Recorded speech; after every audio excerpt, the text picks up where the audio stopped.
কি যে বলবো বুবু, তুমি নিজের সন্তানের সাথে সুমানকে তুলনা করছো? হ্যাঁ করছি, সেজন্য আমি তার ট্রিটমেন্টের সমস্ত দায়িত্ব নিয়েছি। আপনি এমন করতেছেন কেন? বিদেশে লোক তো এমনি যায়, ওখানে যায়, যাওয়ার পর পালায় যায়, তারপরে চাকরি বাকরি করে, ওইটা বিরাট বড় লোক হয়ে যায়। একদিন তোর বই করে মরণ হাতুন রাজা মরণ লেখা আমার লেখা যদি থাকে ওই যে ওই মালয়েশিয়া, তাহলে আমার মনে মরণ বুঝছেন? বুঝছি, সব বুঝছি। কি বলো, তোমরা কি পাগল? তুমি যদি আমার সন্তান হও তাহলে তোমার বোন তো আমার মেয়ের মতোই, আমি তার আশ্রয় দেবো না? এটা একটা কথা হলো? আমি মাফ করতাম না। আমি কি মনে করছি লাশ হয়ে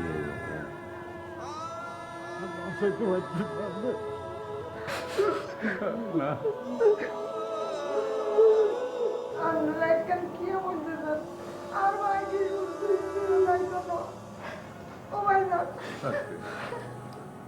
হাসা কথা বলছে আর কিচ্ছু হয় না, সুস্থই হয়ে যাই। আচ্ছা কল্পনা কথা নয়, তুই দেখো দেখতেছি না, কোনো একটু বিদায় দিতাম। কথা বলি কি, ওহারা উপরে আছে, মনটা খুবই খারাপ, তোমার বিদায় দিতে পারছে না, যে কান্নাকাটি করছে। এবারের ব্যাপে আনলাই কামড়ে একে আরে এত ভালোবাসা, এত ভালোবাসা প্রাণের যোগ্যতা নেই আমার। মরে গেলেও আর কোনো আফসোস নেই।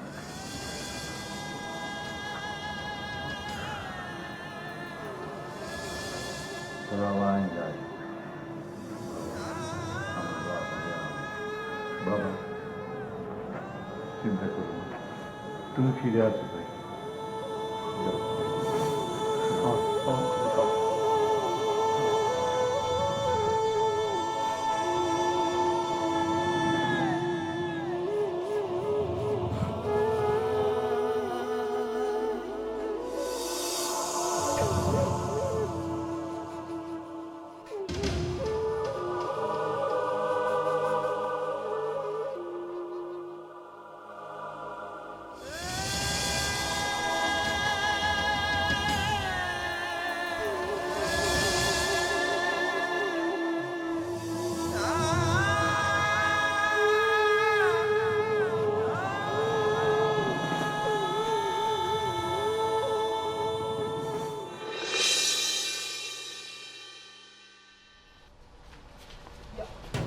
আপনি ফাঁকা নিয়ে ঢুকে গেলেন, ঘটনা কি?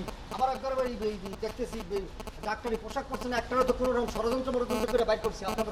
আরে আরে, আপনি এসব উল্টা পাল্টা কি বলতেছেন? আপনি কি এই বাড়ির মানুষ? বাড়ির মানুষ মানে কি? বাড়ির মানুষ মনে হইতেছে না আমারে? আপনার চেহারার মধ্যে কেমন যেন ঝামেলা ঝামেলা মনে হইতেছে। কি বলতেছেন? মোর চেহারার মধ্যে ঝামেলা আছে? আর আপনার চেহারা কি খুব ঝামেলা মুক্ত? আপনার চেহারা দেখা কি মনে হইতেছে জানেন? মানে বলতে বাধ্য হইলাম, আপনারে মনে হইতেছে কুটনিবুরির মতন, আপনারে মনে হইতেছে ফকুন্নির মতন, বুঝছেন? আর এই যে কি পড়ছেন, সাদা একটা ড্রেস পড়ছেন, ডাইনি বুড়ির মতো লাগতেছে। বেশি কথা কোন ঝামেলা আছে আমার চেহারার মধ্যে না? নিজের চেহারা ডাইনার মধ্যে গিয়ে দেখেন। এই উল্টা পাল্টা কথা বন্ধ কইরা, তর্ক বন্ধ কইরা, আপনি লাশের জন্য কাউকে পাঠাইছেন কিনা বাড়ি থেকে সেটা বল। কি বলতেছেন? লাশের সন্ধান মানে? কিসের লাশ? কার লাশ? কোন থেকে লাশ? হ্যাঁ কি বলতেছেন আবুল তাবুল? আরে আপনি দেখি কিছুই জানেন না। আপনি ওই টিভির পর্দায়, টিভির স্ক্রলে কিছুই দেখেননি? আমরা আমরা কখনো ওই দেশি চ্যানেল ট্যানেল দেখি না, আর বিদেশি ফরেন চ্যানেলই বেশি দেখি। ইংলিশ সিনেমা, হিন্দি সিরিয়াল এইসব দেখি আর কি। অবশ্য আমরা ওগুলি দেখে দেখে একটু কালচারগতভাবে উন্নতর চেষ্টা করছি, যদিও আমি কম দেখি। আমি টেলিভিশনে দেখি না, আমি খুব ব্যস্ত থাকি। তা ঘটনাটাকে খুলে বলেন। হ্যাঁ বুঝতে পারছি, ওইসব বিদেশি চ্যানেল দেখা, বিদেশি নাটক দেখে এই কুটনামি শয়তানি কেমনে মানুষকে সন্দেহ করা যায় এইসবই শিখতে পারছেন, আর কিছুই শিখতে পারেন নাই। দেশ বিদেশে কি ঘটনা হচ্ছে, দেশীয় নাটক কোন পর্যায়ে যাচ্ছে, তারপর দেশের কি দুর্ঘটনা হচ্ছে, কি সুখবর আসতেছে, কিছুই তো আপনারা জানবেন না। দেশ উল্টায় গেলেও তো আপনাদের কোনো খবর থাকবে না। আপনারা তো ওই বিদেশি চ্যানেল নিয়েই পড়ে থাকবেন। এনিওয়ে, ওই যে আমার পেশেন্ট আমার কাছে যে চেক আপ করতে আসছিল, ওই যে আপনাদের বাড়ি সোবাহান সাহেব, উনি তো মালয়েশিয়া যাওয়ার জন্য প্লেনে উঠছিল। সেই প্লেন তো একেবারে বিধ্বস্ত হয়ে শেষ, হিমালয়ের পাদদেশে একেবারে বরফের সাথে মিশা গেছে। সেই খবর কি আপনারা রাখছেন? তা তো রাখবেন না। বলতেছেন কি সত্য? হায় হায় হায় হায় রে, আরে সবাই নাই রে কপিল্লা কি হইলো এটা কি হইলো হায় হায় হায় সত্যি কথা বলছেন বিদ্যুৎ তারা তো মরে গেছে বিদ্যুৎ ছিল আর কোনো আরে আরে আপনার কি হয়েছে দাঁড়ান দাঁড়ান আপনি শান্ত হন আরে সবাই রে এটা কাম করলি তুই তো গেলি লগে কতগুলি মানুষের লগে রয়ে গেলি কপিল্লারে কত করে কইলাম যাইছে মানুষে যাইছে ও বলে জাতি উঠবে আর কোন জাতি উঠলো হানটা একটু উপরে জাতি উঠতে গেছে আরে আজরাইলে ওটা দিলে গেছে আরে হইছে এত হাই হতাশ করেন না এত হাই হতাশ করেন না। তোতা মানুষগুলো চোখে দেখলাম কেন মজা গেল আমি মরণ রে সবাই রে খারাপ মানুষ ঠিক আছে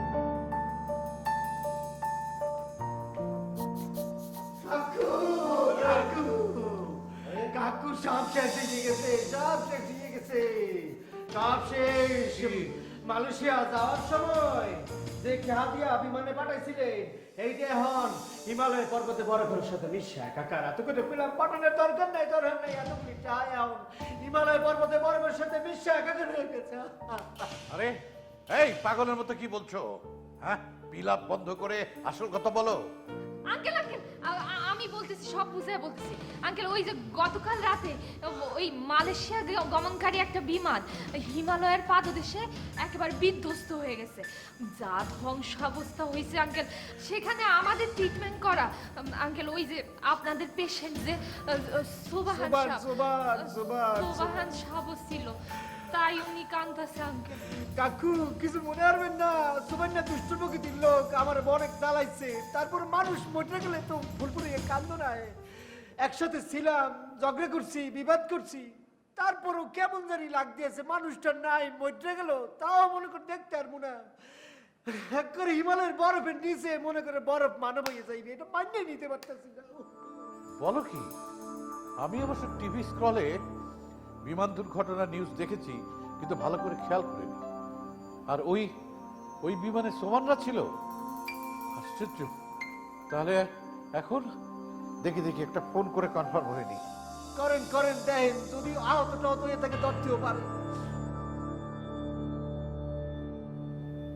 এই মুহূর্তে মোবাইল সংযোগ দেওয়া সম্ভব হচ্ছে না। এ কি বলছে? সংযোগ দেওয়া সম্ভব নয়। আরে আঙ্কেল আপনি ফোন করতেছেন কারে? বিমান তো ধ্বংস হইয়া বরফের নিচে দিয়ে গেছে গা সব মানুষ তো বরফের মধ্যে গড়াগড়ি খায় একেবারে মরে গেছে বরফ আর আগুন প্রায় সেম ওটা হইলো প্রচন্ড গরম আর হইলো প্রচন্ড ঠান্ডা এইখানে মানুষ বাঁচতে পারে না ফোন অ্যাক্টিভ থাকবো কি কইরা? কেমন করতে থাকবে কত করে করলাম সমান্যারে মানুষের পাঠানোর দরকার নাই আশেপাশে ইন্ডিয়া ছিল ভুটান ছিল সেখানে পাঠান নেপাল ছিল কি জন্য এত দূরে পাঠাইলেন কাকু গেছে তো গেছে সমান লগে তিনটা তরতাজা প্রাণের লগে লইয়া গেছে রে আরে বরফের নিচে কি কষ্টে যে মরছে আরে ও মাই গড, তাহলে কি ওদের ট্রিটমেন্টের জন্য বিদেশে পাঠিয়ে আমি ভুল করেছি? আরে আঙ্কেল আপনি নিজেরে দোষারোপ করতেছেন কেন? আপনি তো আর বিমান চালান নাই, আপনি তো ইচ্ছা করে বিমানটা আর ধ্বংস করেন নাই। বিমান তো নিজে নিজে অ্যাক্সিডেন্ট হয়েছে। আঙ্কেল ওইখানে তো আপনাদের সোবাহান সাহেব ছিল না, আরো অনেকে ছিল, অনেকে মারা গেছে। আপনি শুধু শুধু নিজেরে দোষারোপ করেন না, নিজে অশান্তি হয়েন না। আপনি শান্ত হন, শান্ত হন। পুরো 132 জন ছিল 132 জন? ওইটা সারা হয়ে গেছে তুমি বুঝতে পারছো না কেন? আমি তো একটা মহৎ উদ্দেশ্য নিয়ে ওদেরকে মালয়েশিয়া পাঠিয়েছিলাম। আমি ভেবেছিলাম ওরা সুস্থ হয়ে দেশে ফিরে আসবে, সবাই আমাকে বাহবা দিবে, কিন্তু এখন তো আর উল্টোটা ঘটে গেল। এখন ওদের আপনজন গার্ডিয়ান সবাই তো এসে আমাকে দোষারোপ করবে। বাঙালির তো এই একটা স্বভাব, জিতলে সবাই সাফল্যের ভাগ নেবে আর হারলে কেউ তার দায় নেবে না। এখন এখন আমি গার্ডিয়ানদের কি বলবো গার্ডিয়ানদের আমার জন্য কেমন লাগছে? কাকু কি হয়েছে? হ্যাঁ কাকুর জন্য কি হয়েছে? কাকুরে নিয়ে বাসায় যাইবে। কাকু কি হয়েছে?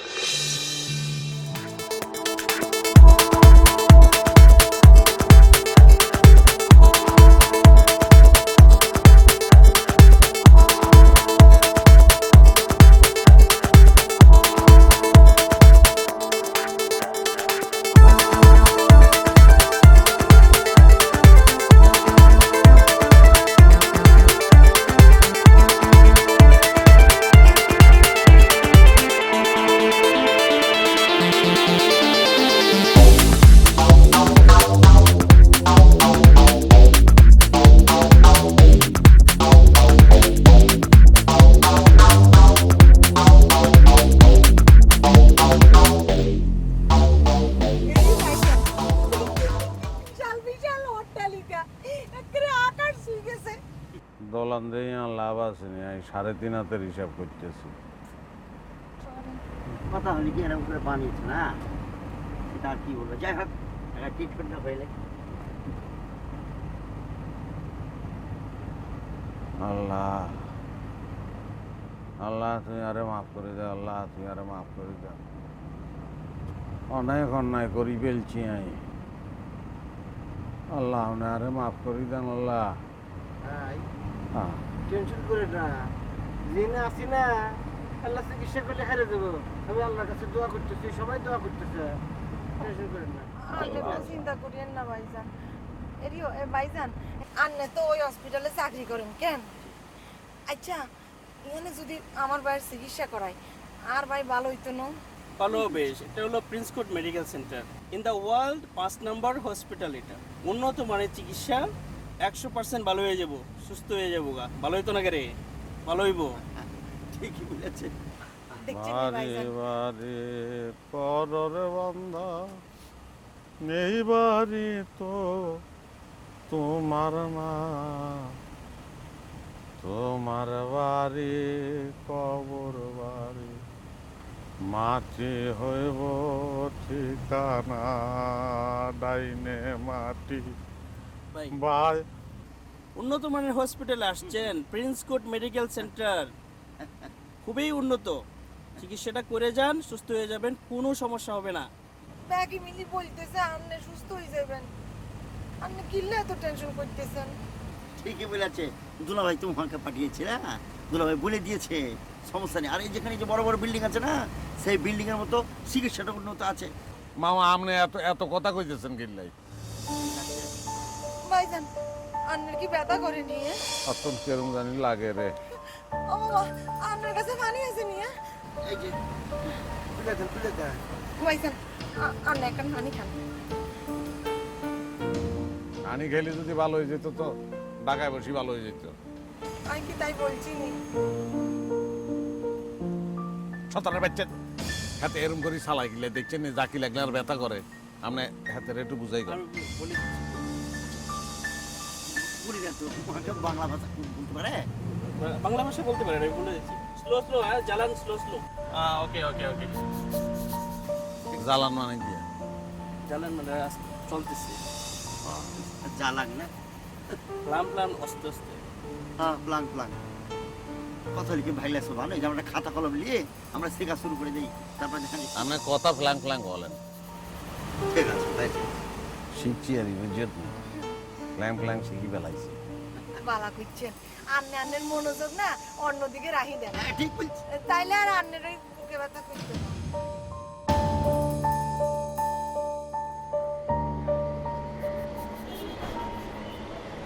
আসসালামু আলাইকুম। কি চাকরি? আমি তোমার কোন কালের আঙ্কেল? হ্যাঁ, তোমার বাপ আমার ভাই, তোমার বাপরে তো আমি কোনদিন দেখি নাই, ফট করে এসে বললা আঙ্কেল। আরে মুরজাল, আপনি রাগ করেন কে?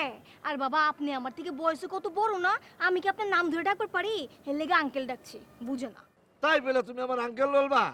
হ্যাঁ, আমার বয়স কি হয়েছে এমন যে আমার আঙ্কেল বলতে হবে, ভাই বলতে পারো না ভাই? তা আপনি ঠিক কইছেন, আপনার কোন বয়স হয় নাই। কত রইব? হাফ সেঞ্চুরি তো পার করছেন না? এই ভাইলামি করবা না, আমি মোস্ট লাগছে যে আমার বয়স বেশি মনে হয় 37। মোস্ট কাইটা ফালাইলে 27 হয়ে যাব, বুঝছো? তাইলে আপনি একটা কাম করেন, আপনি আপনার মোচটা কামাই ফেলান। মোচ কামাই ফেললে আপনার বয়স তখন 27 বছর হয়ে যাবে, আঙ্কেল লাগবে না, ভাই লাগবে। তখন আমি আপনার ভাই ডাকুম, ঠিক আছে আঙ্কেল? আবার আঙ্কেল বললা? আচ্ছা ঠিক আছে, আমি এখন সেলুনে যাবো, যাই মোজ কামাই ফেলবো, দাড়ি কামাই ফেলবো, তারপরে তোমার সামনে আইসে আমি হাজির হব, তখন বুঝবা যে আমার বয়স কত। একদম ক্লিয়ার 27। আচ্ছা ঠিক আছে, যান মোচটা কামাই আহেন। আর যে বিলটা হইব না, ওটা আমার লেগে লয়েন, ওটা আমি দিয়ে দিব। না না, আমি এখন যাব না, আমি পরে যাবো। সুবাইনার জন্য মনটা আমার একটু খারাপ লাগতেছে। আরে কাকা কি, হ্যাঁ, 3টা বলদের সাথে এই সুবাইনা একটা অসুস্থ মানুষকে পাঠাইছে। আমি কি, আমারে পাঠালে কি হইতো? কপিল হয়েছে একটা 1 নম্বর বলদ, আর আমার মামা রতন সে হচ্ছে 2 নম্বর বলদ। আর মমতার কথা তো কই যায় না, মেয়ে মানুষ কি বলবো? তাছাড়া যদি কাকাই যদি আমারে পাঠাইতো তাহলে তো মানে সব সুমন ভাই নাই, কপিল্লা নাই, কপিল্লা কেউ নাই। এই যে হোনেন মিজান ভাই, আপনি যে কইতেছেন যাওয়ার জন্য, আপনি আপনি আল্লাহর কাছে হাজার শুকরিয়া করেন, আপনি বাইচা গেছেন। আপনি কাম করেন, গরু ছাগল ভেড়া মুরগি কবুতর যা আছে গাঁ গতরে ভালো করে মুছছা গরিব মিসকিনটা দিয়ে দেন। আরে বাবা রে, এই পাগল মেন্টাল আবার কই থেকে আসলো? হ্যাঁ, এই কি বলে আবল তাবল? আমি কিসের জন্য জানে সদকা দিব? শোনেন, আপনি যে মালয়েশিয়া যাওয়ার জন্য পাগল হয়েছিলেন, যদি সেই সময় আপনি যাইতেন, এখন আপনার অবস্থানে ছাদের মধ্যে হইতো না। আপনি হিমালয় পর্বতে বরফের লোকে মিল্লামিশা একাকার হইয়া বরফ মমি হইয়া থাকতেন। উনি বেনিশ শেষ। সবুজ ভাই আপনি এগুলো কি কইতাছেন?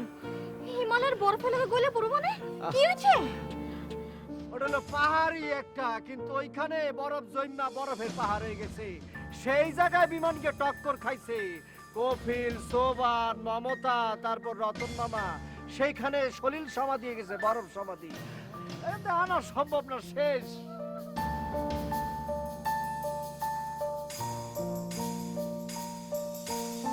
শুনে সবাই, আপনারা তো মালয়েশিয়া প্রথমবার আসছেন। এখানে আইন হলো, প্রথম যখন আপনারা হোটেলে গিয়ে উঠবেন, হোটেল থেকে যখন আপনারা বাইর হবেন, তখন হলো মেন হলো পাসপোর্টটা হাতে রাখবেন। পাসপোর্টটা হাতে নিয়ে তারপর বাইর হবেন, কারণ এদেশের আইন খুবই শক্তিশালী আইন। প্রথমেই আপনারা তো নতুন আসছেন, আপনারা চলাফেরা দেখে এই পুলিশের টার্মিনাল যে নতুন ব্যাককল আসছে, জিজ্ঞাসা করবো কোথা থেকে আসছেন। অনেকেই দেখা যাচ্ছে ভাষা জানে না, অনেকেই ইংলিশটা জানে না, ওরা অনেক ডিস্টার্বিং করবে। কাজে আপনারা পাসপোর্ট হলো খুবই ইম্পর্টেন্ট, খুবই ইম্পর্টেন্ট। পাসপোর্টটা চলার ক্ষেত্রে ফরেনার কান্ট্রি দিই। ভাইজান আর পাসপোর্ট তো মনে হয় আপনার কাছে। তোর পাসপোর্ট আনতো না আছে এই যে পকেটে। তোমারটা আছে তো? আরে হাগল দুটো এক লগে রাখছি, হ্যাঁ জানি, আর কোনো টেনশন নেই। কি হয়েছে?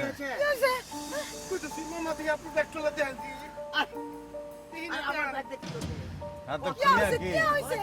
হ্যাঁ তো পাসপোর্ট আর এলাইছে জানি তো, এত এরকম কাম করবো। হ্যাঁ তো তুই প্লেনে রাখিয়েছ কেন পাসপোর্ট?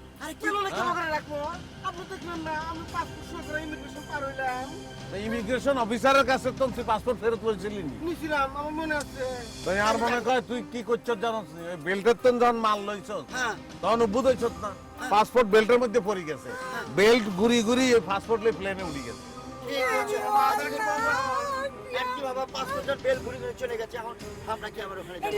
আরে হাগল আম কিরবি যাইতো না কিনলে, বেলটা তো ঘুরে, এতে ঘুরতে ঘুরতে একবার এই টার্মিনালে আসে, একবার প্লেনে যায়, একবার টার্মিনাল আছে, একবার প্লেনে যায়।